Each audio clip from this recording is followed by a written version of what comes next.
नमस्कार। Economics Awadh classes YouTube channel पे आपका स्वागत है। आज की क्लास में हम लोग प्रशिक्षित स्नातक शिक्षक चयन परीक्षा 2010 का पेपर सॉल्व करेंगे। यह पेपर सामाजिक विज्ञान के अंतर्गत आने वाले 4 विषयों में एक विषय अर्थशास्त्र का है। अर्थशास्त्र के इस पेपर को हम लोग सॉल्व करेंगे और देखेंगे कि आयोग द्वारा किस प्रकार के प्रश्न एग्ज़ाम में पूछे जाते हैं। आज की यह क्लास, इसमें जो प्रश्न पिछली परीक्षाओं में पूछे गए हैं वह प्रश्न आगामी शिक्षक भर्ती परीक्षा टीजीटी के लिए भी, पीजीटी के लिए तथा RPSC first and second grade exam के लिए भी महत्वपूर्ण है। यहाँ से प्रश्न शिक्षक भर्ती परीक्षा में रिपीट होने की संभावना बनती है। तो क्लास स्टार्ट करते हैं और देखते हैं आज की क्लास में क्या क्या प्रश्न हैं। 1 नंबर जो प्रश्न है वह पूछा गया है, अर्थशास्त्र चुनाव का विज्ञान है।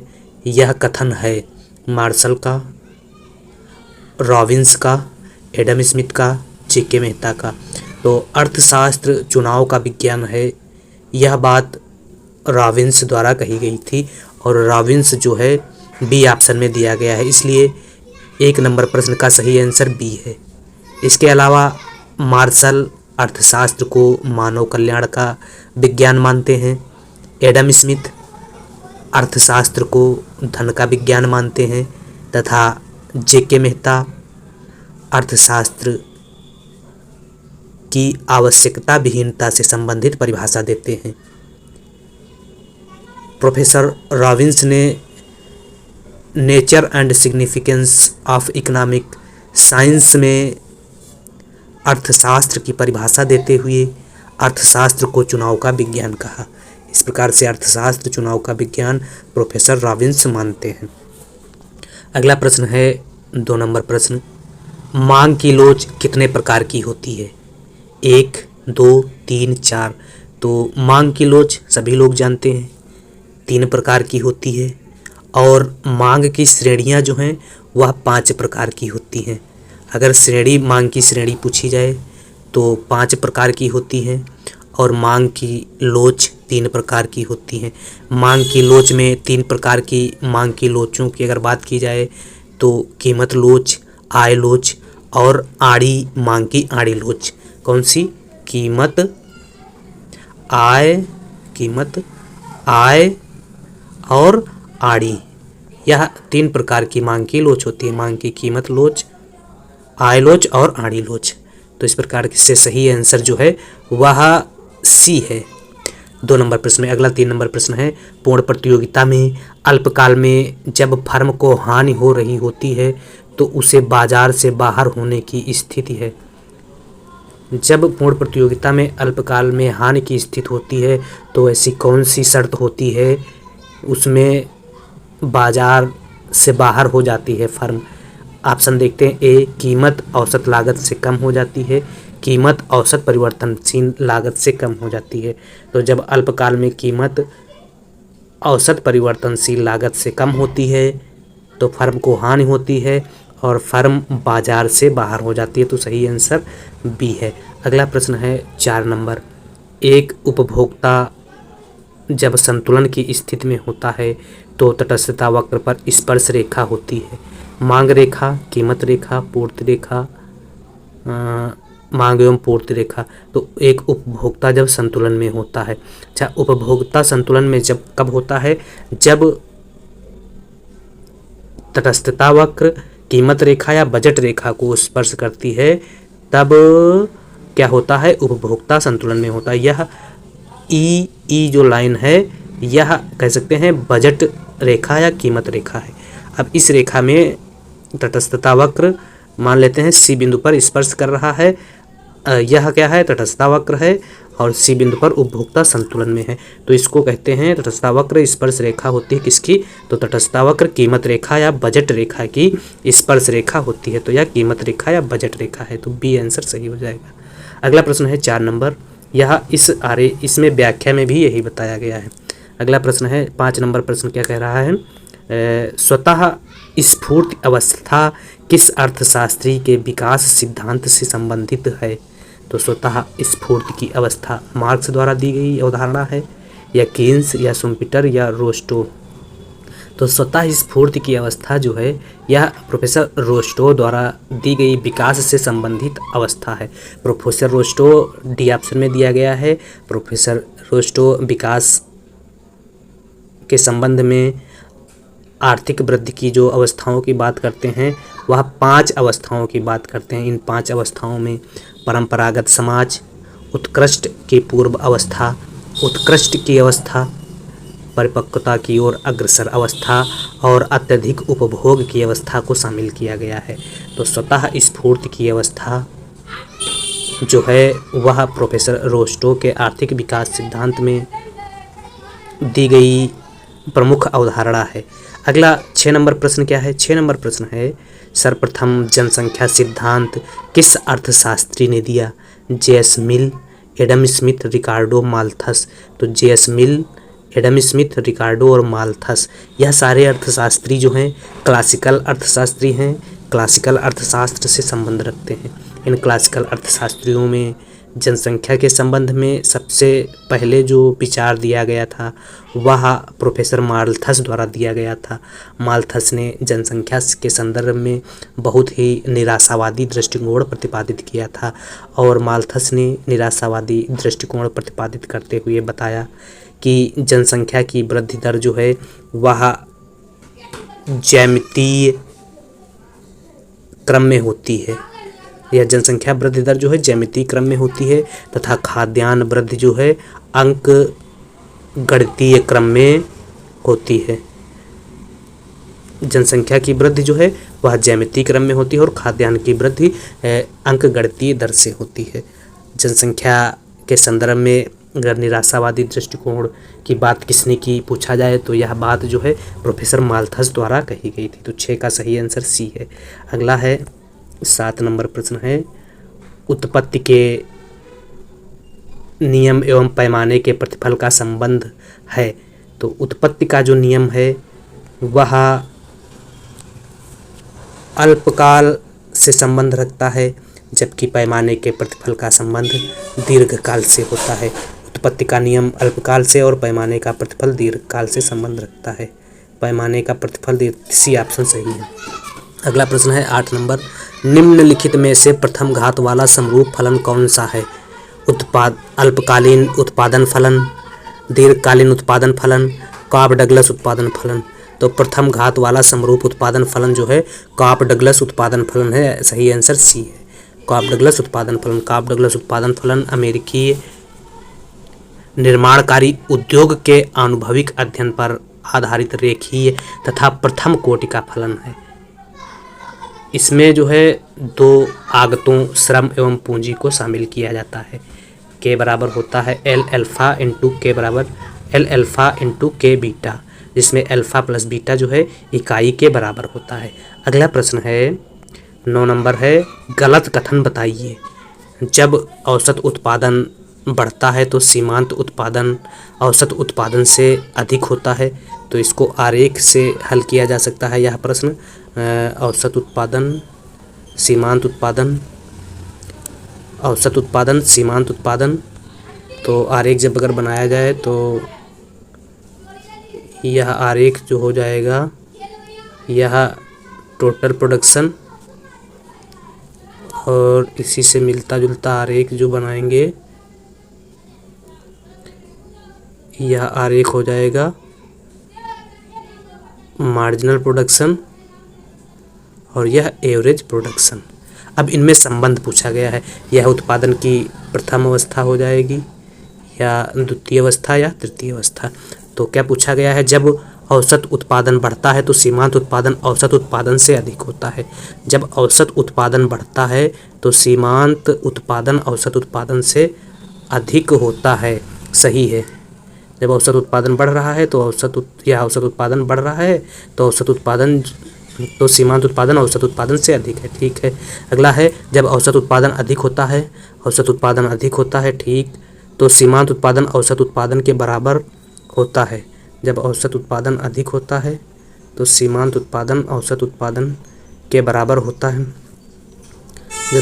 जब औसत उत्पादन अधिक होता है, औसत उत्पादन अधिक होता है, ठीक है, तो सीमांत यहाँ पर अगला है सीमांत उत्पाद वक्र औसत उत्पाद वक्र को निम्न बिंदु पर काटता है। सीमांत उत्पाद वक्र औसत उत्पाद को निम्न नहीं उच्च बिंदु पर काटता है। सीमांत उत्पाद वक्र औसत उत्पाद को उसके उच्चतम बिंदु पर काटता है, तो यह कथन गलत है। अगला है जब औसत उत्पाद में कमी होती है तो सीमांत उत्पाद औसत उत्पाद से कम होता है। जब औसत उत्पाद में कमी होती है, ठीक है, औसत उत्पाद में कमी होती है तो सीमांत उत्पाद औसत उत्पाद से कम होता है। सीमांत उत्पाद औसत उत्पाद से कम होता है, यह भी सही है। जब औसत उत्पाद में कमी होती है, औसत उत्पाद में कमी होने लगी तो सीमांत उत्पाद औसत उत्पाद से कम होता है या कम होता है या ऋणात्मक हो जाता है, तो यह कथन भी सही है। तो इस प्रकार से इन दिए गए कथनों में जो गलत कथन है वह सी है। अगला प्रश्न है 10 नंबर प्रश्न है, निम्नलिखित में से कौन सा कथन सीमांत लागत तथा औसत लागत के बीच सही संबंध बताता है। तो एवरेज कास्ट और मार्जिनल कास्ट के बीच सही संबंध की बात कौन सा कथन कर रहा है। कथन क्या क्या हैं। कथन है ए, जब AC वक्र गिरता है तो MC वक्र उसके ऊपर होता है, तो यह एवरेज कास्ट और मार्जिनल कास्ट में संबंध की अगर बात की जाए तो यह हो जाएगा मार्जिनल कास्ट, यह एवरेज कास्ट हो जाएगा। इसमें पूछा गया है कौन सा संबंध सही है। जब एवरेज AC गिरता है तो MC वक्र उसके ऊपर होता है। जब AC गिरता है तो MC वक्र उसके ऊपर होता है, MC वक्र उसके ऊपर नहीं नीचे है, तो ए जो है कथन गलत है। बी में क्या दिया गया है, जब AC तथा MC दोनों वक्र बढ़ते हैं, AC भी बढ़ रहा है, यह AC भी बढ़ रहा है और MC भी बढ़ रहा है, बढ़ते हैं, परंतु MC वक्र AC वक्र की तुलना में कम बढ़ता है। MC वक्र AC की तुलना में कम बढ़ता है। MC ज़्यादा बढ़ रहा है, AC कम बढ़ रहा है, यह भी कथन जो है गलत है। अगला है यदि AC वक्र U आकार का है, AC वक्र U आकार का है तो MC वक्र AC वक्र को उसके न्यूनतम बिंदु पर काटता है। तो MC वक्र AC वक्र को उसके न्यूनतम बिंदु पर काटता है, यह कथन सही है। यदि MC वक्र AC वक्र को उसके उच्चतम बिंदु पर काटता है, यह भी गलत है। तो सी सही है क्योंकि इसमें सही पूछा गया है। अगला प्रश्न है 11 नंबर प्रश्न है। 11 नंबर प्रश्न क्या कह रहा है, यदि मांग वक्र की दाहिनी ओर गिरते हुए आकार का कारण है समसीमांत उपयोगिता नियम, ह्रासमान उपयोगिता नियम, ह्रासमान सीमांत उपयोगिता नियम, सीमांत उपयोगिता नियम, तो मांग वक्र के दाहिनी ओर गिरते हुए आकार का जो कारण है वह है ह्रासमान सीमांत उपयोगिता नियम। सही आंसर सी है। ह्रासमान सीमांत उपयोगिता नियम का मतलब होता है कि जैसे जैसे किसी वस्तु का उपभोग किया जाता है उससे मिलने वाली सीमांत उपयोगिता क्रमशः क्या होती है, घटती जाती है, इसलिए मांग वक्र दाहिनी ओर गिरता हुआ होता है, इसका कारण ह्रासमान सीमांत उपयोगिता नियम होता है। अगला 12 नंबर प्रश्न है, मांग वक्र के ऊपर उठने के कारण या अपवादी मांग वक्र के कारण निम्न में से कौन से नहीं है। मूल्यों के और अधिक बढ़ जाने के भय से बढ़े मूल्य पर वस्तु की अधिक मात्रा क्रय करना, प्रतिष्ठा से प्रेरित होकर बढ़े मूल्य पर अधिक मात्रा क्रय करना, अज्ञानता के कारण मूल्य बढ़ने पर अधिक मात्रा में क्रय करना, या मांग में वृद्धि के कारण अधिक मात्रा में क्रय करना। तो मांग में वृद्धि के कारण अधिक मात्रा में क्रय करना, तो सही आंसर जो है वह डी है। अगला प्रश्न है 13 नंबर, दो वस्तुओं के मध्य त्रियक या आड़ी लोच के संबंध में कौन से कथन सही हैं। तो आड़ी लोच के संबंध में जो कथन सही हैं वह है, ऑप्शन देखना पड़ेगा, जब दो वस्तुएं पूर्ण स्थानापन्न हो तो मांग की आड़ी लोच शून्य होती है, जब दो वस्तुएं एक दूसरे के पूर्ण स्वतंत्र तो मांग की आड़ी लोच अनंत होती है, जब दो वस्तुएं पूरक हो तो मांग की आड़ी लोच धनात्मक होती है, जब दो वस्तुएं संयुक्त रूप से मांगी जाती हैं तो मांग की आड़ी लोच ऋणात्मक होती है। तो पूरक वस्तु वे वस्तु होती हैं जिनमें वस्तु की कीमत बढ़ने से दूसरी वस्तु की मांग घट जाती है, अर्थात ये संयुक्त मांग वाली वस्तुएं होती हैं जिनकी मांग की आड़ी लोच ऋणात्मक होती है। तो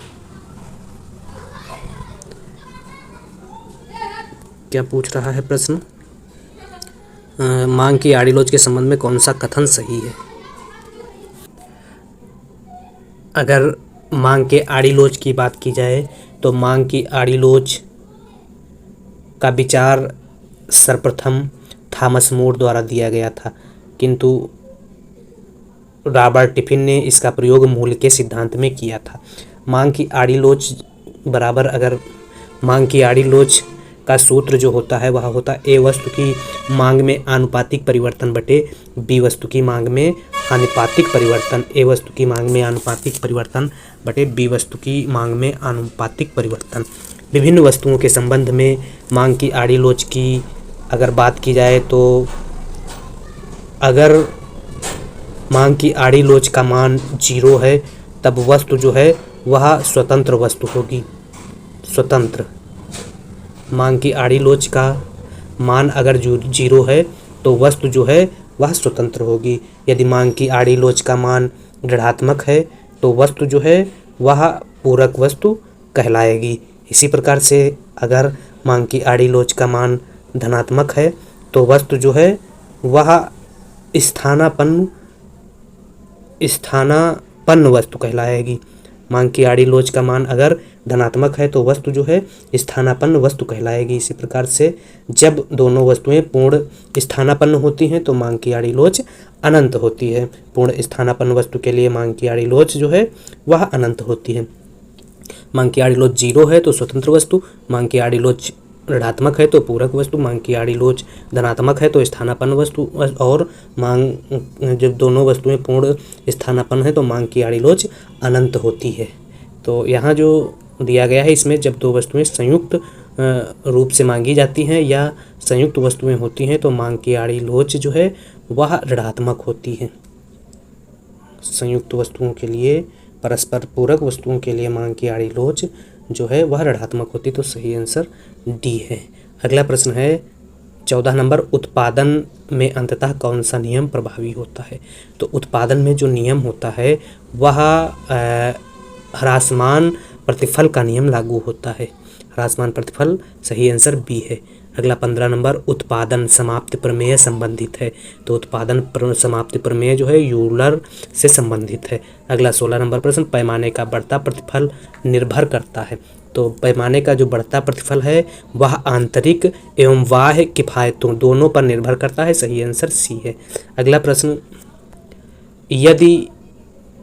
यदि वस्तुएं पूर्ण पूरक हों तो उदासीनता वक्र का आकार होगा। यदि वस्तुएं पूर्ण पूरक हैं तो उदासीनता वक्र का आकार जो है वह एल आकार का होगा या समकोणीय होगा। सही आंसर जो है वह ए है। अगला प्रश्न है 18 नंबर, निकट से स्थानापन्नों की प्रतिलोच है। तो निकट से स्थानापन्नों की प्रतिलोच जो है इकाई से कम होती है। इकाई से कम होती, सही आंसर ए है। अगला प्रश्न है 19 नंबर, एकाधिकारिक प्रतियोगिता से अभिप्राय है उत्पादकों की अधिकता एवं वस्तुओं की एकरूपता, उत्पादकों की अल्पता एवं वस्तुओं की एकरूपता, उत्पादकों की अधिकता एवं वस्तुओं का विभेदीकरण, उत्पादकों की अल्पता एवं वस्तुओं का विभेदीकरण। तो एकाधिकारिक प्रतियोगिता से अभिप्राय जो है उत्पादकों की अधिकता एवं वस्तुओं का विभेदीकरण होता है। एकाधिकारिक प्रतियोगिता में उत्पादक जो हैं वह अधिक होते हैं और वस्तु जो है विभेदीकरण होती है। सही आंसर जो है सी है। एकाधिकारिक प्रतियोगिता बाजार की अवधारणा रॉबिन्सन ने दी थी। इस बाजार की स्थिति में क्रेता एवं विक्रेताओं की संख्या अधिक होती है तथा वस्तु विभेद की स्थिति पाई जाती है। इसमें अधिक क्षमता का सिद्धांत लागू होता है। तो सही आंसर सी है। अगला प्रश्न है 20 नंबर, एकाधिकार आधारित है। तो एकाधिकार मांग के नियंत्रण पर, पूर्ति के नियंत्रण पर, जनसंख्या नियंत्रण पर, मूल्य स्तर के नियंत्रण पर। तो एकाधिकार जो है वह पूर्ति के नियंत्रण पर आधारित है। सही आंसर बी है। अगला 21 नंबर प्रश्न है, यदि वह बिंदु जहां फर्म अपनी परिवर्तनशील लागत पूरा कर पाती है कहलाता है संतुलन बिंदु, उत्पादन बंद होने का बिंदु, अधिकतम लाभ बिंदु, इनमें से कोई नहीं। तो वह बिंदु जहाँ पर फर्म अपनी परिवर्तनशील लागत पूरा कर पाती है उस बिंदु को उत्पादन बंद बिंदु कहा जाता है। उत्पादन बंद बिंदु बी ऑप्शन में दिया गया है, बी सही है। अगला 22 नंबर प्रश्न, प्रमाणित समरूप वस्तुओं के उत्पादन करने वाली फर्मों के योग को कहते हैं। तो प्रमाणित समरूप वस्तुओं के उत्पादन करने वाली फर्मों के योग को जो है उद्योग कहा जाता है। उद्योग सही आंसर ये है। समूह किसे कहा जाता है इसको भी जान लेते हैं। देखिए अर्थशास्त्र में जब बाजार हम लोग पढ़ते हैं तो वहाँ कुछ शब्दावली प्रयोग में लाई जाती है जिसमें संयंत्र, फर्म, उद्योग तथा समूह का मुख्य रूप से जिक्र किया जाता है। तो संयंत्र क्या है, फर्म क्या है, उद्योग क्या है और समूह क्या है, इन सबको जान लेते हैं। संयंत्र जो है एक भौगोलिक इकाई है जहां उत्पादन की गतिविधियां होती हैं, लेकिन यहां उत्पादन का लेखा जोखा नहीं रखा जाता है।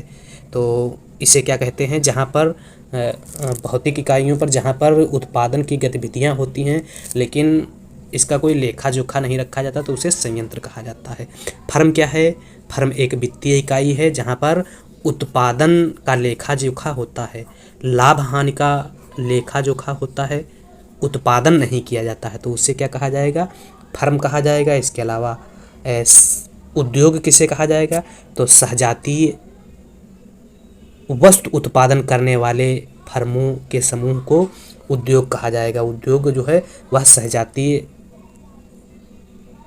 वस्तु उत्पादन करने वाली फर्मों का समूह होती है, और समूह जो है वह असहजातीय वस्तु का उत्पादन करने वाली फर्मों के समूह को झुंड कहते हैं। जैसे रिलायंस सभी वस्तुओं का उत्पादन करती हैं जिसमें मोबाइल, सिम, तेल आदि का उत्पादन किया जाता है। तो इस प्रकार से क्वेश्चन में जो पूछा गया था, प्रमाणित समरूप वस्तुओं के उत्पादन करने वाली फर्मों के योग को क्या कहते हैं, समरूप या सहजातीय। तो प्रमाणित समरूप या सहजातीय वस्तुओं का उत्पादन करने वाली जो फर्में हैं उनके योग को उद्योग कहा जाता है, और असहजातीय वस्तुओं का उत्पादन करने वाले वस्तुओं के फर्मों के समूह या झुंड कहा जाता है। तो सही आंसर ए है। अगला है 23 नंबर प्रश्न है, पूर्ण प्रतियोगिता की कौन सी विशेषता नहीं है। उत्पादित वस्तुएं समरूप होती हैं, उत्पादित वस्तुएं परफेक्ट कंपटीशन में समरूप होती हैं, सही है। क्रेता एवं विक्रेता को बाजार का पूर्ण ज्ञान होता है, यह भी सही है। उत्पत्ति के साधनों में पूर्ण प्रतियोगिता होती है, यह भी सही है। और क्रेता एवं विक्रेता की संख्या कम होती है। तो परफेक्ट कंपटीशन में क्रेता एवं विक्रेता की संख्या अधिक होती है, कम नहीं है, तो यह गलत है। पूर्ण प्रतियोगिता बाजार किसे कहते हैं, कुछ विशेषताओं को जानेंगे हम लोग।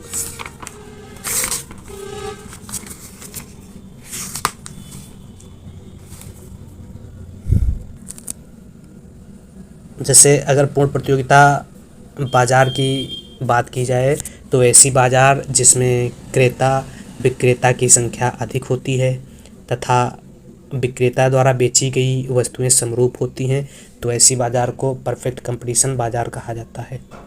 श्रीमती जॉन रॉबिन्सन बताती हैं कि जिस बाजार में फर्मों की मांग वक्र पूर्णतः लोचदार होती है उसे परफेक्ट कंपटीशन कहते हैं। और गिफिन कहते हैं जिस बाजार में मांग की आड़ी लोच अनंत होती है उसे परफेक्ट कंपटीशन कहा जाता है।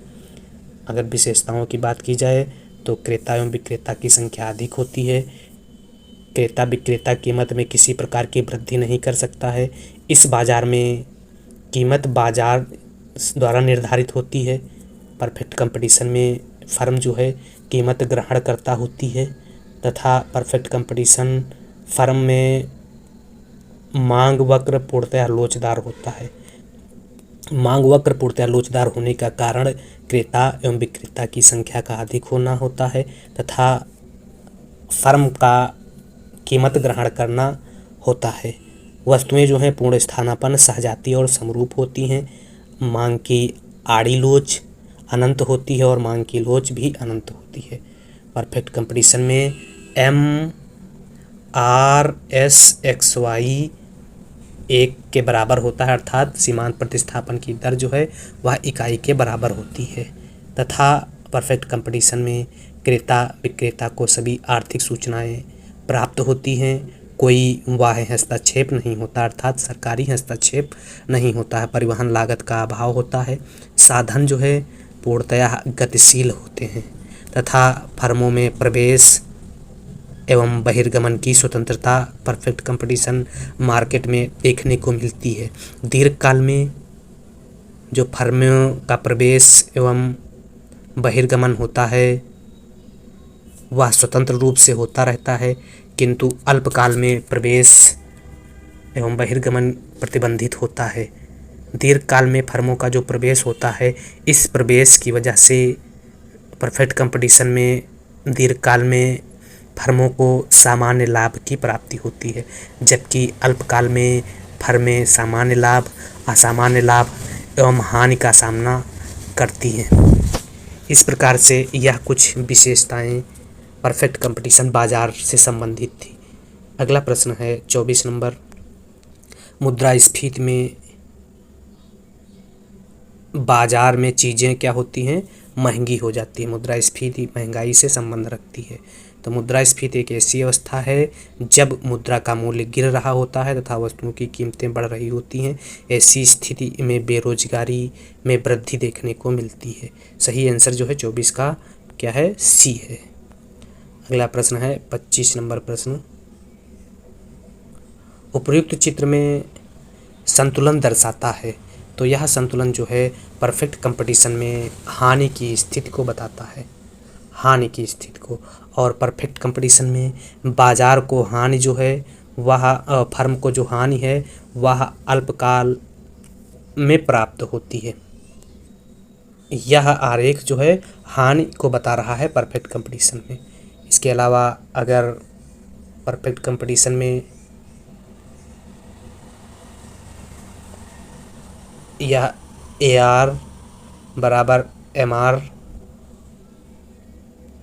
यह AC और यह MC, यह सब बराबर होंगे तो ऐसी स्थिति को परफेक्ट कंपटीशन में सामान्य लाभ की स्थिति कहा जाएगा।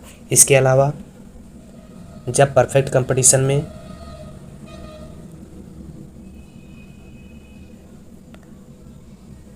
लागत और कीमत में अंतर ज़्यादा होगा, लागत कम होगी और कीमत ज़्यादा होगी तो असामान्य लाभ की स्थिति कहा जाएगी। यह आरेख जो है असामान्य लाभ की स्थिति को बताता है परफेक्ट कंपटीशन बाजार में। तो इसमें जो है परफेक्ट कंपटीशन बाजार में यह प्राइस है और यह जो है कीमत बताता है, इसलिए परफेक्ट कंपटीशन में अल्पकाल में किसी फर्म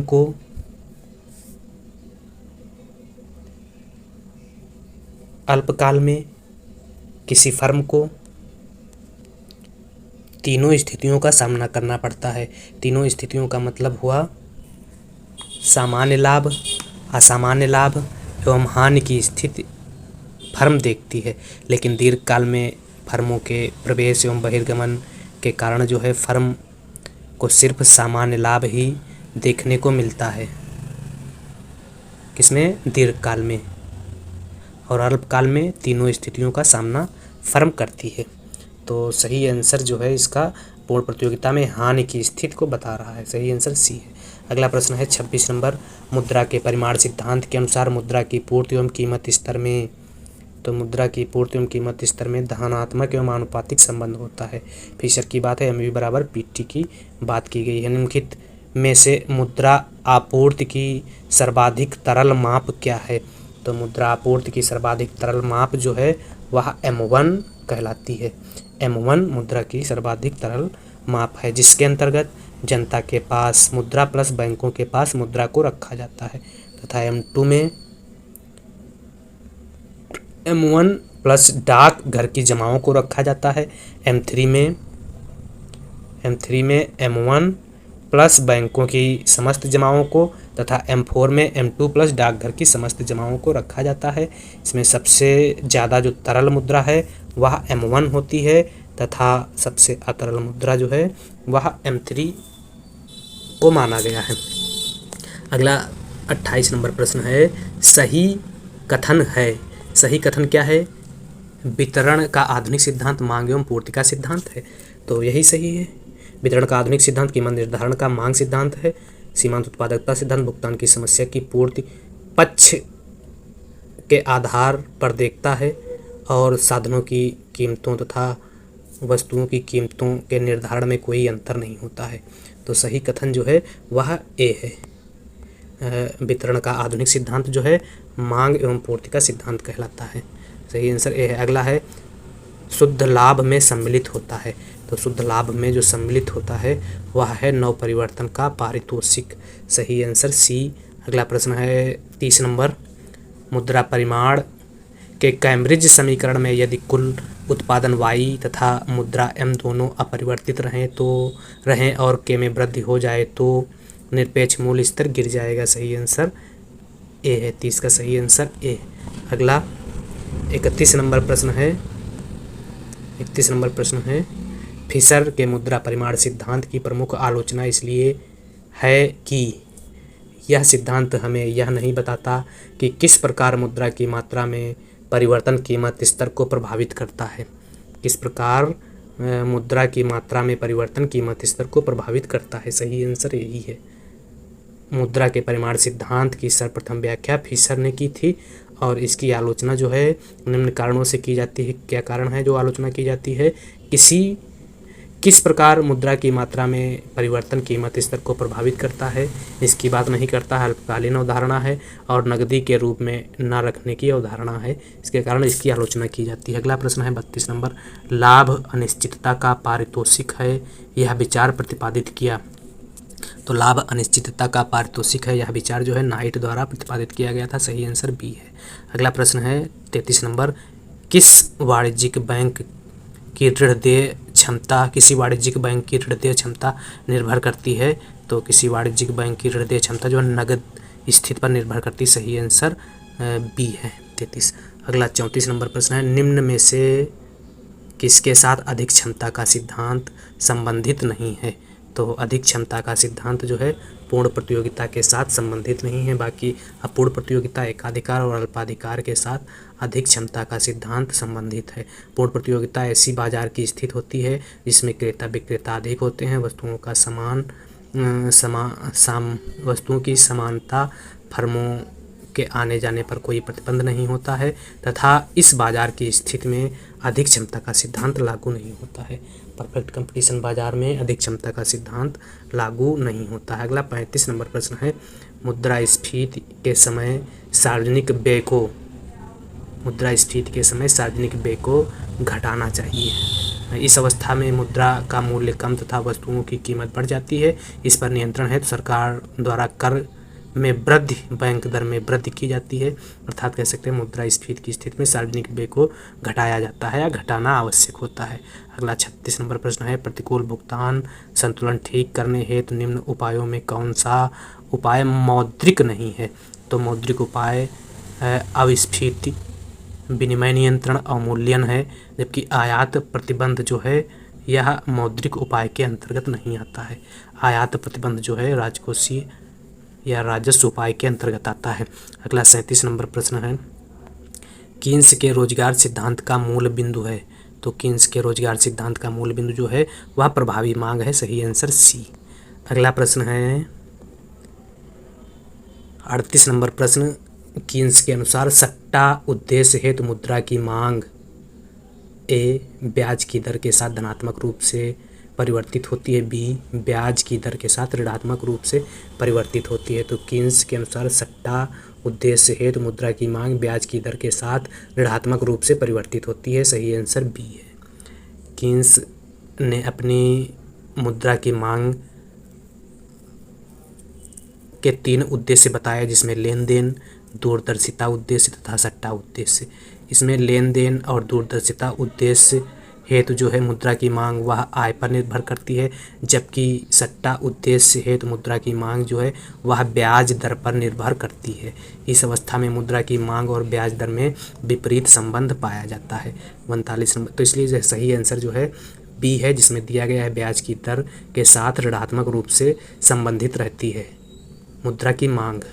अगला प्रश्न है 39 नंबर प्रश्न, व्यापार संतुलन वस्तुओं के बराबर होता है। तो व्यापार संतुलन बराबर होता है निर्यात माइनस आयात। व्यापार संतुलन निर्यात माइनस आयात, सही आंसर बी है। किसी देश द्वारा अन्य देश से एक वर्ष में किए गए दृश्य मदों का ब्यौरा होता है, अर्थात यह आयात एवं निर्यात का घटाव होता है। अगला 40 नंबर प्रश्न है उपकर होता है। तो उपकर जो है एक कर है जिसे प्राप्त आय किसी विशेष उद्देश्य के लिए खर्च की जाती है, सही आंसर बी है। अगला 41 नंबर, अंतर्राष्ट्रीय मुद्रा कोष की स्थापना हुई थी। तो अंतर्राष्ट्रीय मुद्रा कोष की स्थापना हुई थी, ऑप्शन ए व्यापार तथा प्रशुल्क के सामान्य समझौते के परिणाम स्वरूप, बी यूएनओ के स्थापित होने के परिणाम स्वरूप, सी ब्रिटेन वुड कॉन्फ्रेंस के परिणाम स्वरूप, और डी इनमें से कोई नहीं। तो अंतर्राष्ट्रीय मुद्रा कोष की स्थापना ब्रिटेन वुड कॉन्फ्रेंस के परिणाम स्वरूप हुई थी, सही आंसर सी है। अगला है 42 नंबर प्रश्न, निम्नलिखित में से कौन विश्व बैंक से संबद्ध नहीं है। तो विश्व बैंक से संबद्ध संस्था जो है वह विश्व व्यापार संगठन नहीं, बाकी अंतर्राष्ट्रीय वित्त निगम, अंतर्राष्ट्रीय विकास संगठन, अंतर्राष्ट्रीय मुद्रा कोष तथा मीगा विश्व बैंक से संबंधित 5 संस्थाएं हैं, तथा विश्व व्यापार संगठन जो है विश्व बैंक से संबंधित संस्था नहीं है। 42 का सही आंसर डी। अगला 43 नंबर प्रश्न है, ऐसा कर जो आय बढ़ने के साथ आय का एक बहुत बड़ा हिस्सा ले जाता है तो उसे प्रगतिशील कर कहते हैं।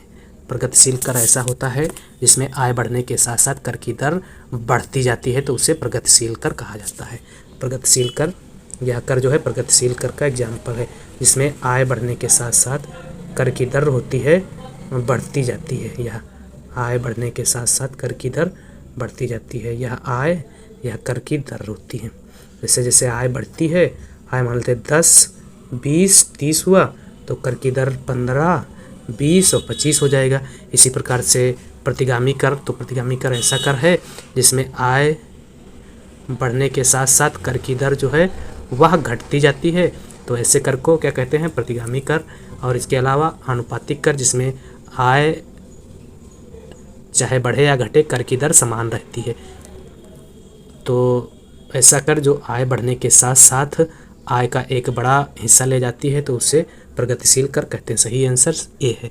अगला 44 नंबर प्रश्न है, निम्नलिखित में से कौन सा कार्य राजकोषीय नीति से संबंधित नहीं है। आवंटन कार्य, वितरण कार्य, उत्पादन कार्य, स्थिरीकरण कार्य।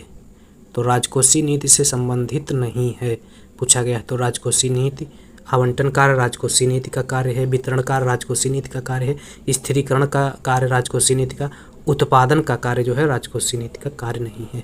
तो सही आंसर सी है। अगला प्रश्न है 45 नंबर, सार्वजनिक आय व व्यय के अंतर को पूरा किया जा सकता है बाजार से उधार लेकर, दूसरे देश से उधार लेकर, नई मुद्रा निर्गमित कर, इन सभी से। तो सार्वजनिक आय व व्यय के अंतर को बाजार से उधार लेकर पूरा किया जा सकता है, ए ऑप्शन सही है। दूसरे देश से उधार लेकर भी पूरा किया जा सकता है, बी भी सही है। और नई मुद्रा निर्गमित कर पूरा, तीनों सही है, तो सही आंसर डी है। अगला 46 नंबर प्रश्न है, जब किसी को क्षति पहुंचाए बिना किसी को अच्छा बनाना संभव ना हो तो ऐसी स्थिति को कहते हैं। तो किसी को हानि पहुंचाए बिना किसी को अच्छा बनाना संभव ना हो तो ऐसी स्थिति को पैरेटो अनुकूलतम कहा जाता है, सही आंसर बी है। अगला 47 नंबर प्रश्न है, नाबार्ड द्वारा प्रदान किया जाता है कृषि क्रियाओं के लिए ऋण, ठीक, ग्रामीण क्रियाओं व ग्रामीण विकास के लिए ऋण, हस्तशिल्प व अन्य शिल्प के लिए ऋण। तो सही आंसर इनमें से सभी के लिए डी आंसर सही है। नाबार्ड की स्थापना 12 जुलाई 1982 को डॉक्टर शिवरमन समिति की अनुशंसा पर की गई थी। यह जो है मुख्य रूप से कृषि, लघु, कुटीर, ग्रामीण उद्योग, हस्तशिल्प के लिए सभी प्रकार के उत्पादन एवं विनियोग के लिए ऋण देता है। तो सही आंसर डी है। अगला प्रश्न है 48 नंबर, भारतीय अर्थव्यवस्था में कौन सा लक्षण संरक्षण नहीं पाया जाता है।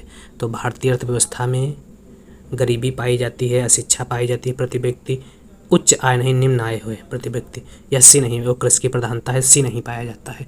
तो सही आंसर सी है, नहीं पाया जाता है, पूछा गया है। अगला प्रश्न है, भारत में गरीबी हटाओ का नारा किस पंचवर्षीय योजना के अंतर्गत दिया गया था? तो भारत में गरीबी हटाओ का नारा जो है 5वीं पंचवर्षीय योजना के अंतर्गत दिया गया था। सही आंसर बी है। अगला 50 नंबर प्रश्न है, भारत में राष्ट्रीय आय का मुख्य स्रोत है। तो भारत में राष्ट्रीय आय का जो मुख्य स्रोत है वह तृतीयक क्षेत्र है। तृतीयक क्षेत्र के अंतर्गत सेवा क्षेत्र को रखा जाता है। तो सही आंसर सी है। अगर स्वतंत्रता के समय भारत में राष्ट्रीय आय का मुख्य स्रोत की बात की जाए तो वह प्राथमिक क्षेत्र था और वर्तमान में तृतीयक क्षेत्र को रखा गया है, अर्थात राष्ट्रीय आय में सबसे ज़्यादा योगदान जो है तृतीयक क्षेत्र का है। अगला प्रश्न है 51 नंबर प्रश्न, भारत में हरित क्रांति के जनक हैं। तो भारत में हरित क्रांति के जनक जो हैं MS स्वामीनाथन को माना गया है। कुरियन को या वर्गीस कुरियन को श्वेत क्रांति का जनक माना गया है। भारत में हरित क्रांति का प्रारंभ जो है वह 1966 से हुआ था। अगला प्रश्न है 52 नंबर प्रश्न, क्या है?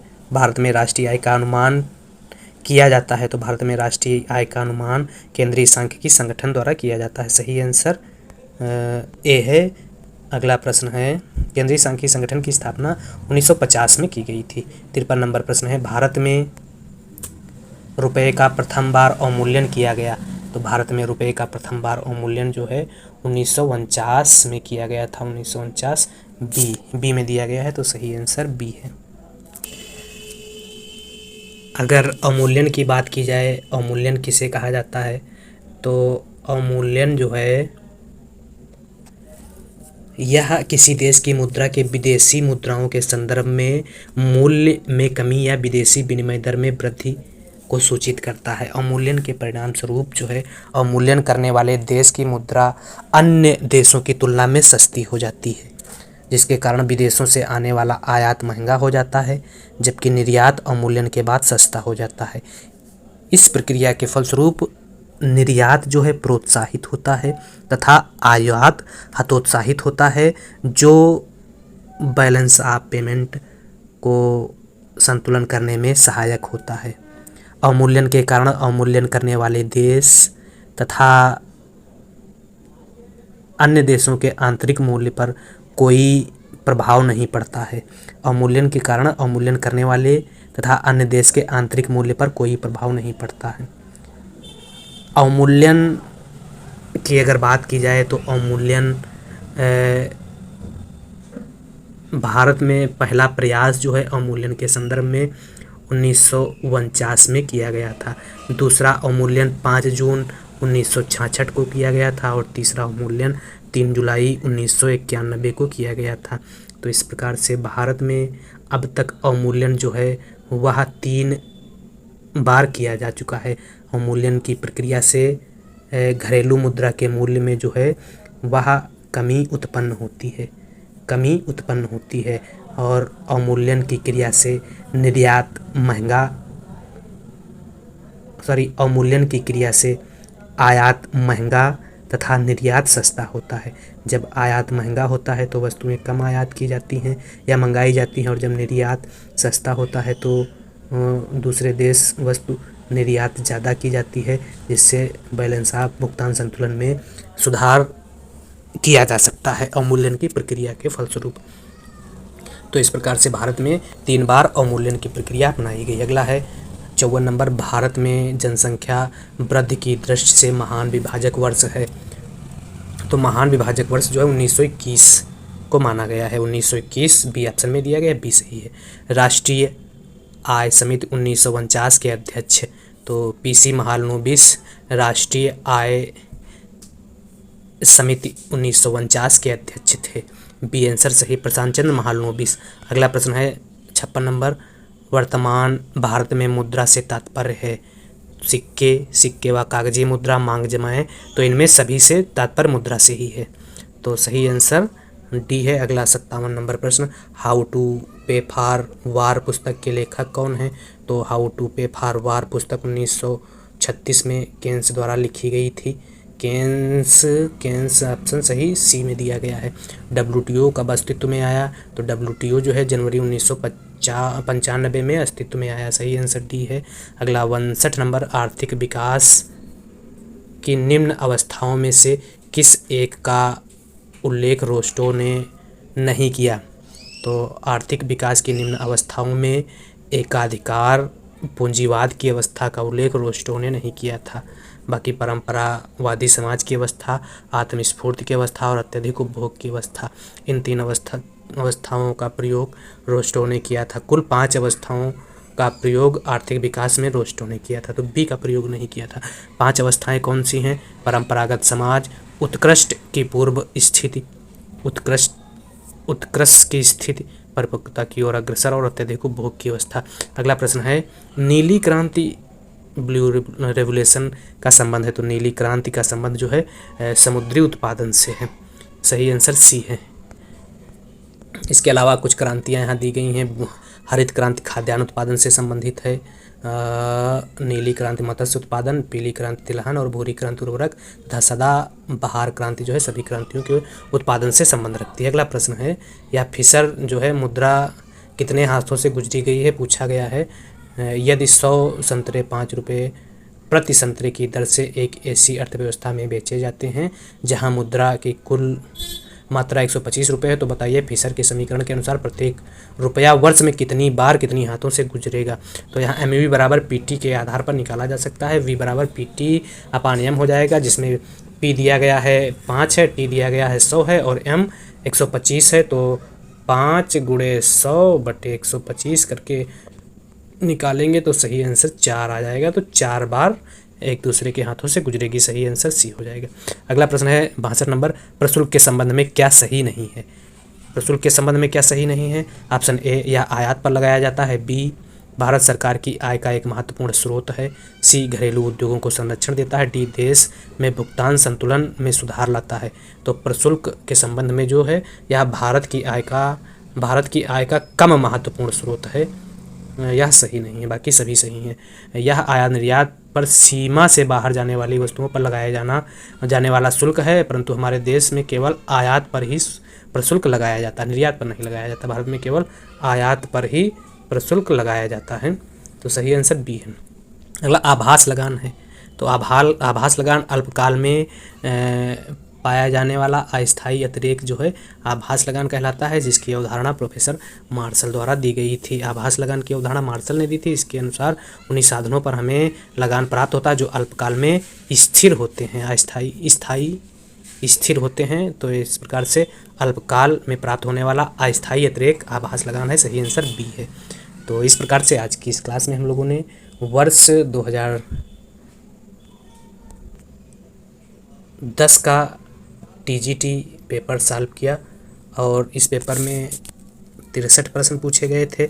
यह प्रश्न आगामी जो शिक्षक भर्ती परीक्षा होने वाली है उन परीक्षाओं के लिए महत्वपूर्ण है तथा यहाँ से प्रश्न एग्जाम में मिलने की संभावना है।